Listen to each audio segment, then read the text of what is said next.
Welcome to RevCast, a Civilization podcast focused on its console platforms.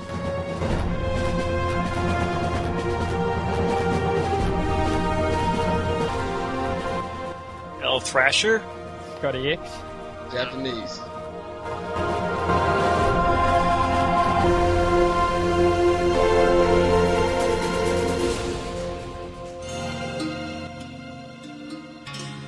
Yeah, like that. Like, I mean, not to call you out, Scotty. I mean, like, This is your normal host, ScottieX, and japyaknees. Also, we've got with us, It's returning. It's Denied.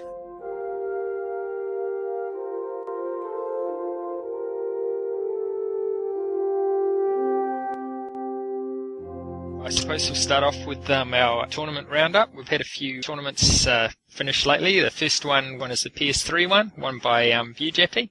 I won my first tournament. That was pretty cool. We did a 8-man round-robin tourney on PS3. We had some nice players, and me and Scotty ended up being in the championship, and I beat him 4-2, with the highlight being beating him off a 5-square island with the French, and he had the Russians, and I ended up sinking a galley he had that had his whole army on there, and that just shifted the tide, so I ended up winning. Got a little too aggressive and threw a little bit too much at him. But my position hadn't been, it was probably better than his 5-square island, but I hadn't felt so good about it, so therefore I was kind of pushing to bring some pressure. I engineered a great scientist for my great person. Scotty taught me how to do that. So I made my chances of getting a great scientist higher, and a great scientist, I used it for navigation. And that's how I sunk his galley, and that pretty much ended it. I was sitting there waiting. I had a militia kind of by his galley. I was sitting there waiting for him to move towards my city so I could sink it, and right on time. And I've done that to Scotty a couple times, and then one of them in the America game. Yeah, that's what I've always been impressed with by you, Jeff. You know, I mean, it's as well that you're learners. See something new or read something new or learn about it, and then you can put it into application in the game. You know, there's a few other players, like particularly some of the guys we might see regularly on Xbox or sometimes on the rank lay, who you know are going to play in a certain way. They play the same way every time, and regardless of whether that strategy works or not, you see it again the next time you play them. Yeah. After that tournament, we started another tournament. Me and Scotty are in the finals again. This was a pretty tough tournament. We invited multiplayer beast. He's one of the best players. We had Farm, also known as Perform. Won a lot of tournaments on the Xbox side. Yep. But me and Scotty made it through that minefield, and we're back in the finals again. And next episode, we'll let y'all know what happened. I'm trying to win back-to-back, but Scotty has something to say about that. They're not stopping you this time. And over on the Xbox side, we've got the other champion from a recent tournament, Mr. It's Denied. I just got lucky. Played Mopoc, and then I started on the 7th Island, so I lost that one. Then I got lucky like 6 games in a row or something like that. And then I won the tournament. You're facing a lot of the top civs as well. Oh, yeah. I played Germans like 5 times, I think, or 4 times. Yeah, I think we need to mention that this tournament was a double elimination tournament. So he lost his first game. So if he would have lost any more games, it was over. But was the finals also? It was a best of 3 in the finals. And the final, I mean, there was nothing to brag about. I mean, it was just I got better starts. The first one actually was a bad start, but I got a walk-in. The AI was nice enough. I guess they thought I wasn't a threat. They walked diagonally towards me, and it was a single tile that was connecting them, you know. So I was able to block them off, walk towards their cap, and while they were walking towards mine, and I had got there one turn in time to walk in on Spain for nav. But I got pottery for my first barb and 2 friendlies that gave me upgrades, so I had 0 gold. I didn't get my second barb until like 1900 or something. I guess he was struggling over on his side of the map as well, was he? Oh, no, he wasn't. But I got Great Wall late in the game, and he couldn't put any pressure on me. He was Romans, and I was Russians with navigation now. And once I got Great Wall, he knew it was over because, I mean, he can't put any pressure on me. And, I mean, I could do whatever I want. Yeah, but also the fact that you got navigation, in his mind, he might have thought, hey, man, I'm up against it, even though you were actually struggling. Yeah. He has no... Yeah, but he doesn't quit unless he knows. And even then, even if he knows it's over, he almost never quits. The only reason he knew that was over is because I got Great Wall and I could attack him. I see. Congratulations on that. Thanks. So you ended up winning 2 in a row? Or Yeah, 2 in a row, yeah.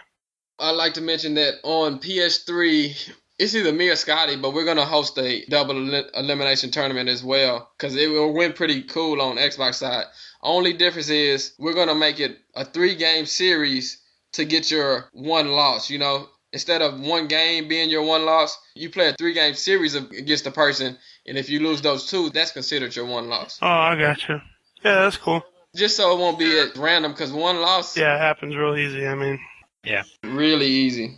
Even in a 3-game, it's really easy to lose that, but better than 1. And, yeah. What's the next tournament you guys got planned on Xbox? Well, our triple elimination one, which I've set up, is ready to go. If we had 1 extra person, it'd be good, but we've got the format there for doing it with any number of people, so ready to kick it off with the people that we have now, with me, Jab, Morpork, Itz, and Moradin, and Dan, and some other people. Are you the odds-on favorite, Itz? Probably not. Everybody knows I got lucky in those other tournaments. I was just floating around and ran into stuff. Itz has got lucky in every tournament he's played, pretty much. Yeah. You know, it's crazy because when Itz first started playing, he came around the forums a little before me. I haven't been on the forums that long either. I used to always read his posts, and he used to always say how, you know, I got beat because you got lucky, you got this, you got that, you got lucky. And now that he's winning, he's saying the same thing about himself.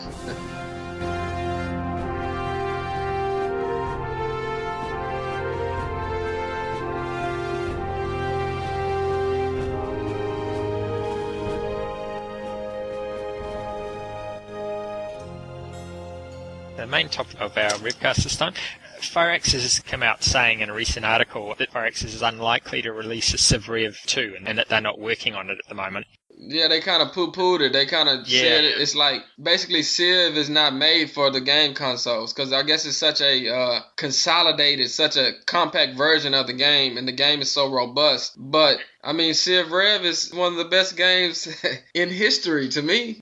Yeah. I just don't understand. I think they will eventually.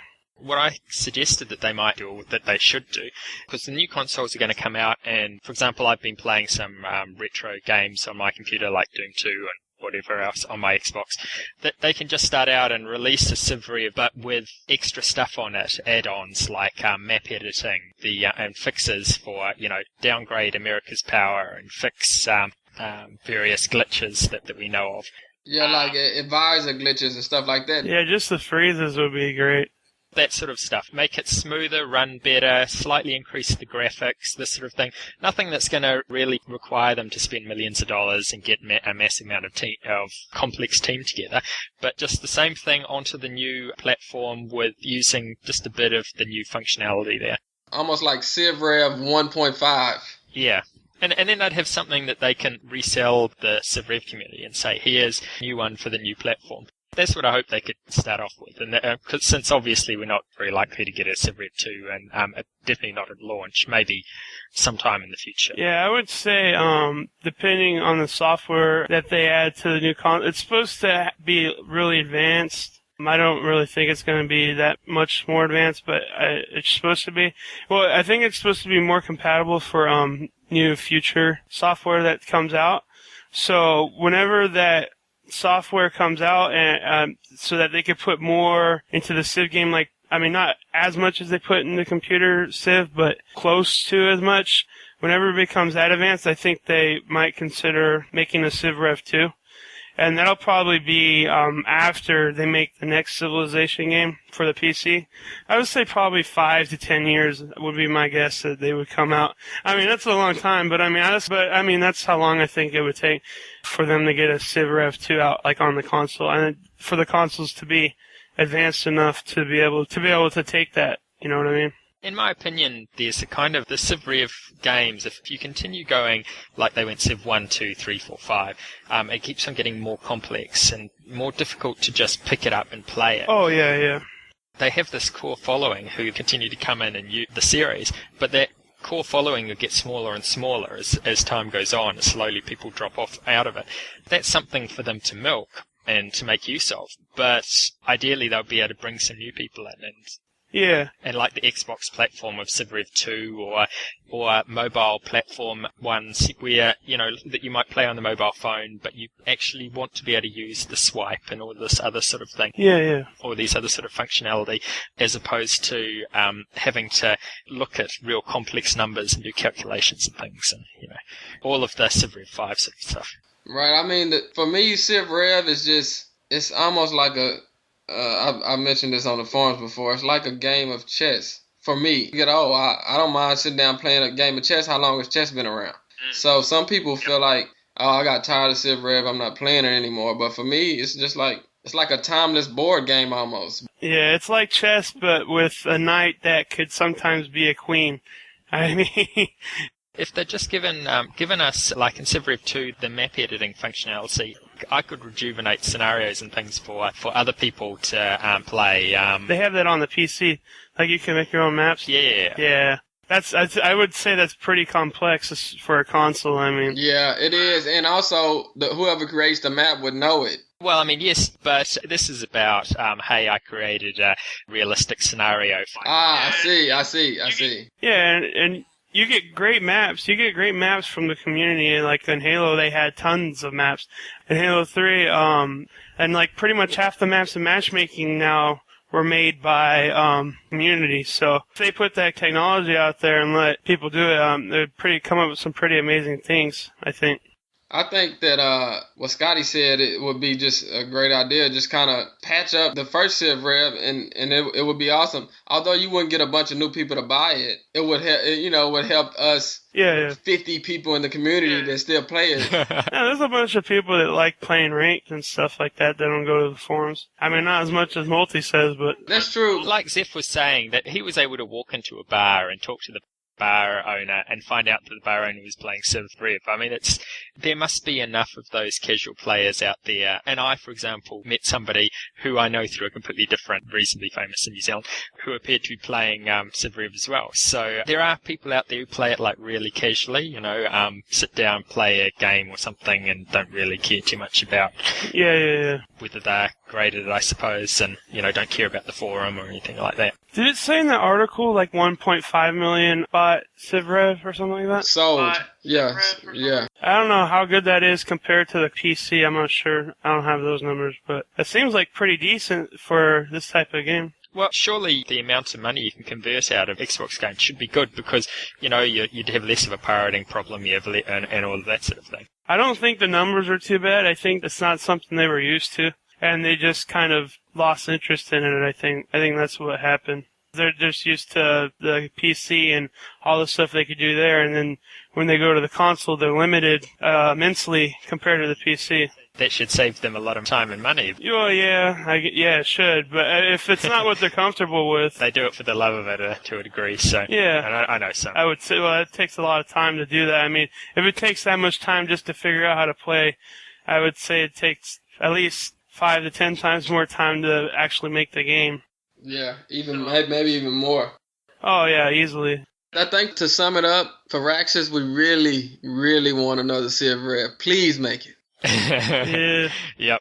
I'm pretty confident in 5 to 10 years. I'm pretty confident. Console has the right software. Eventually someone will dig it out of their archive. Right, so you're talking about maybe PlayStation 5 and Xbox. Or it could still be the same one. I mean, we've had 360 for 6, 7 years. It's supposed to be compatible with a lot of new, and there was other game developers that were complaining, not just Firaxis, but there are other game developers complaining that 360 hardware isn't up to date, and they can't put everything in the game they want to because it's limited by the Xbox. So once that gets upgraded close to PC capabilities, that's when I think that they will step back into the console. So probably 5 to 10 years. Hope you're patient. If they make it as robust as the Civ 5 or whatever is out, it won't be like CivRev. It'll be much more complex. I think they could still make it more complex, but less time. Like, it'll be quick games like this, but it'll be a lot more intricate. Turns will take a little bit longer, 5-10 minutes longer, but I mean, it's still a lot quicker than a Civ game that could take a few days, I heard, or something like that, right? Right, yeah. Yeah, or even saving capabilities. Yeah, like if they add saving capabilities and people want to pick it up a week later or something like that, even that, I mean, that's what people do on the PC. I guess it could be hard to sleep if you're so excited like you're about to take somebody over and, oh, I gotta go. I gotta go. Sorry. Oh, well, we'll finish this next week. I guess that could be a little annoying. Yeah, there's a whole lot of little functionality like that would be quite good to add. And of course, if they add in too much of that, they may create glitches. But we could live with that on a saving game. I suppose. Yeah. You know, you restart the saving game, and then there's it's going to be a little less stable. Someone will find a way to glitch that. Oh yeah.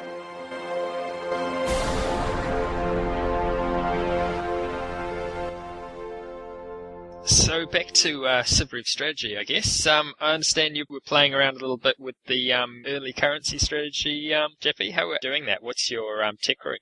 Well, usually when I was doing it, it was with either Egypt or Japan. And when I had Egypt, I would go alphabet writing code of laws, and then I would go currency right after code of laws. If I had Colossus, then, it's real easy. But if I had the Japanese, I might have maybe 3 or 4 cities by now, maybe a couple AI capitals. And what I found was with the Japanese, if you get a market on one of those one-tile islands, that those are kind of hard to take. If you got enough money to throw up another market, it's hard to be beat with 2 markets. Although it's risky because someone could take it and someone could flip it. My results were all wins, but it wasn't against elite competition, so I can't say the best strategy. How early are you talking about taking that? Like, what year usually do you start, like, on average? It's all fluid because it depends on if I have my area secure. Yeah, well, yeah. Because if my area is not secure, I'm still building horses. I'm still building legions. So Yeah, but so say you guys start teching the same turn, and that guy starts teching writing and code of laws, and you start teching currency. And by the time you have currency, he's only 20 beakers from code of laws. You still have to tech code of laws and writing. What are you going to do then? Like, that guy's already expanding. And, I mean, once you hit code of laws, you'll be able to put out a bunch of settlers because you got gold. But, I mean, it's going to take you so long to get to code of laws. How are you going to stop that guy? Or the alternate scenario, you're on Codalog's currency, you're spending 80 beakers on currency, he's spending 80 hammers on settlers and things going out, and in the meantime he's going to try and tech navigation or whatever. Yeah.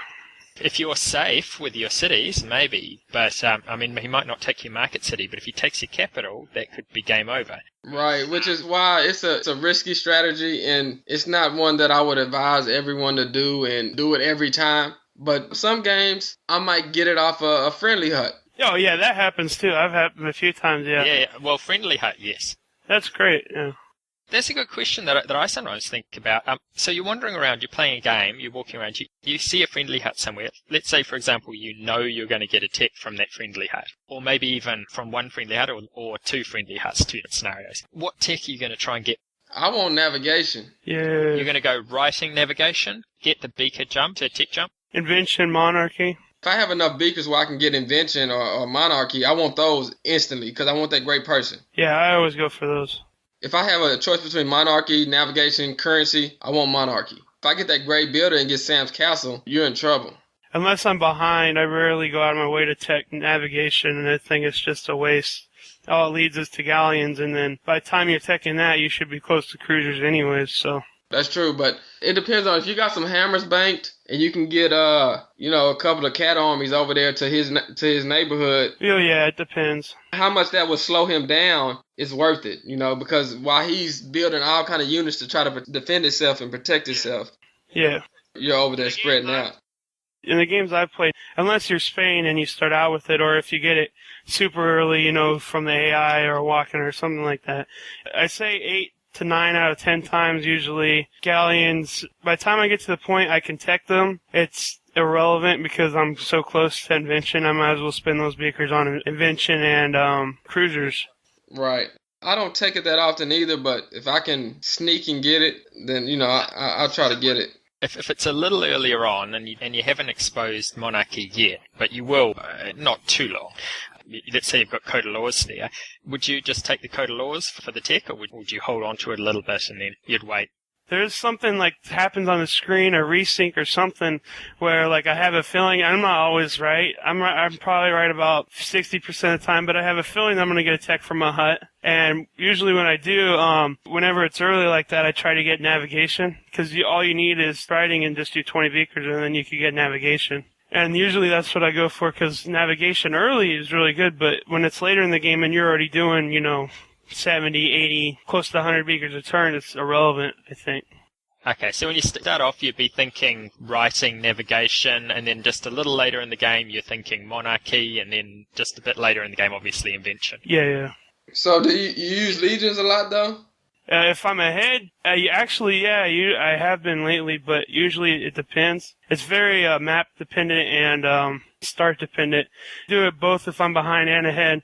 That's the cool thing that I like to do, is it's just very random. And Mopok does it a lot too. I pretty much picked that up from him, where it's you don't know if he's going to do legions or not, and if he doesn't, that means he's expanding a lot, and he's going to out-tech you really bad if you're trying to prepare for it. And if you don't prepare for it, then he's coming to the back city, and then you're really screwed. I think the best thing you could do in this game is be unpredictable. You can't have one strategy, because one strategy will not work. Like, there's a mixture of turtle and aggression, and you gotta know which one fits which situation correctly.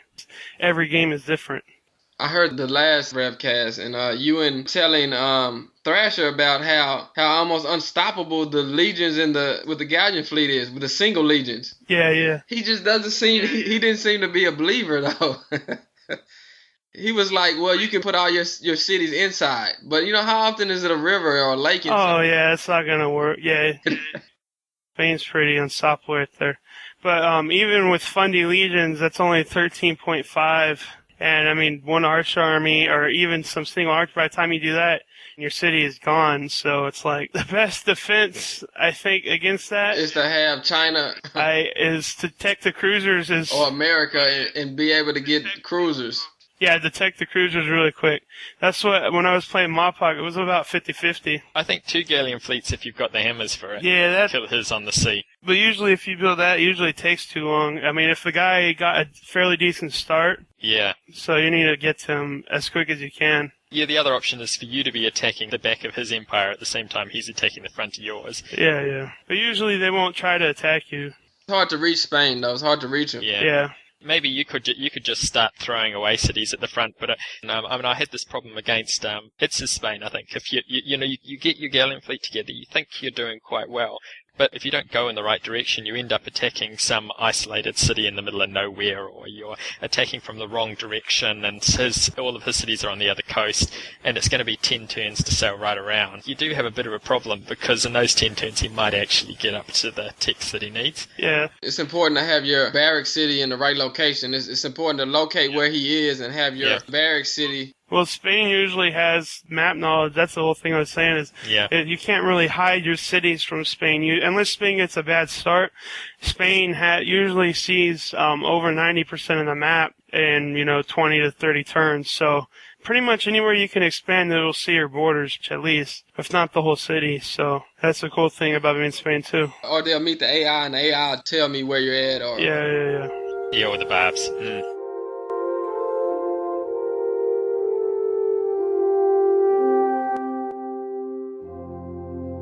Board civs that have the best chance of beating America are Spain, China, Zulu, and Aztecs, I would say. Those are the best chance. The other civs will just get obliterated. Right, unless they're right on top of America, unless they get lucky. Yeah. Well, I'm thinking that the Zulu are the best, better than China. Even they can just bring so much heat really quickly if played well. Yeah, you need space away from the Zulu. Yeah, I would say Spain can beat Zulu quite a bit, actually. It's just the first 10 turns you gotta survive, really. So few people survive those first 10 turns against the Zulu, because they're 10 turns and they're all over the map, basically. They're meeting you from the north and south. Yeah. Right. Oh, I played a series against Multi where I had Spanish versus Zulu, and I was doing the build 7, 8, 9 single legions and drop them off. I think out of 7 or 8 games, I only got to attack him once. In almost every game, he got fundy. So it was an aberration of what the final series would have been. But The Zulu, they are a cut above Spanish, although the Spanish can be. There was an argument made, I think Thrasher and Duke, I think, were making this argument, that if you select two civs, that tends to imply what the other civs are going to be. So it may be that Spain, Zulu tends to have Arabs as a third. I didn't really notice that when I was doing that. If that's the case, it may be hard to get a fair matchup because Zulu will get the Arabs too often. I think it might have just been an abnormality. It might have been lucky, but I had to look into that. I was watching a couple of Jack of all civs, his old videos, when he had a video against Thrasher's Americans, and he was the Aztec. I think it was the America Cup. Got Monarchy, he got the Great Wall, but Americans got Code of Laws, and I just don't think it was winnable. And he had 5 techs pretty fast. You can't win it. Yeah, there's some games that are unwinnable. Because I think he made a couple of moves where he could have done something different and maybe brought a little more pressure, but I don't think it was winnable. The cool thing about Aztecs is not just the horse army, if they get auto-heal legions, and I noticed they get techs a lot from friendlies. There's been a few games where I've gotten a friendly, I've had legions before 3,000, because as Aztecs, that's pretty brutal. Drop off 2 auto-heal legion armies and an auto-heal archer army, and then, oh, crap. What you're seeing there is that the Aztecs extra 25 gold and the auto-heal means that they get more units out faster. And so they have the most units on the field, and that gives them a better chance of the tech from that. Yeah, probably. Right. If you have most units on the field, and also you need to have more units than you have tech. If you have 3 tech, you need to have 4 or 5 units, and then your chances of getting a tech from HUT increase. Let's see, someone who starts with a tech. If you have the Arabs and you try to get horseback riding from a friendly, most of the time they don't give it to you because you have more tech than you have units, Yeah. Because you start with 1 tech. But if you're the US, you're going to have a little bit of advantage because you've got a free unit there running around, so you might get that horseback riding from a hut straight off. Which is why your chances of getting it increase. And it has something to do with gold also. There's quite a complicated relationship in there, but yeah, and buildings as well, and so if you take out the guys with the buildings, then that helps. Yeah, just don't pay that much attention to it. Just like, whatever happens, happens. Sometimes you just wipe somebody out because you just happen to walk along and see those 3 ticks or something, or 3 huts and get it 3 ticks, and all of a sudden just won the game. But most games, it's normal play. You just have to get your legions out, you work them out, you arrive at the hut, you could wait for it, but you might as well get that 25 gold early because you need the 100, or the caravan, let's say, because you need to pump into a city and get that 100 gold in order to be able to get your extra city out and then be able to expand and take the extra AI cap and all the normal sort of things. Yeah.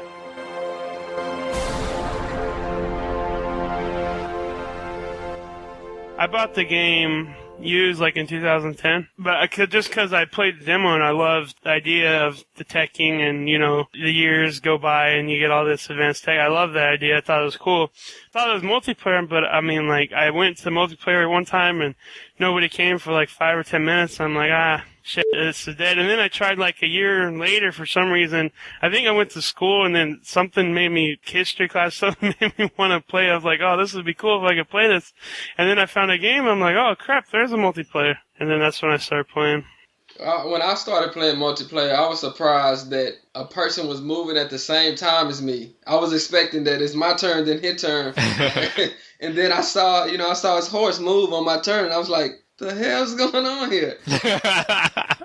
But I ended up liking that. Some people kind of really dislike the fact that although it's turn-based, it's not necessarily turn-based. It's you move at the same time. Yeah.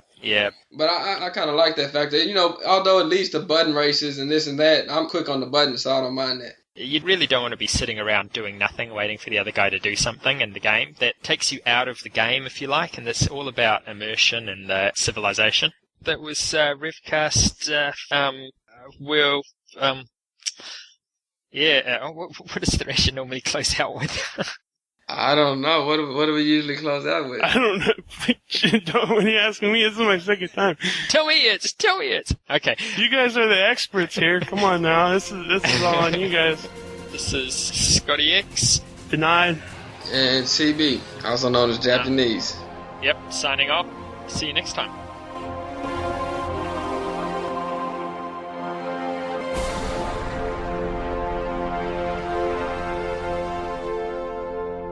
For more information about RevCast, sibling shows PolyCast and Modcast, or about PolyCast in general, log on to the series' official website at thepolycast.net.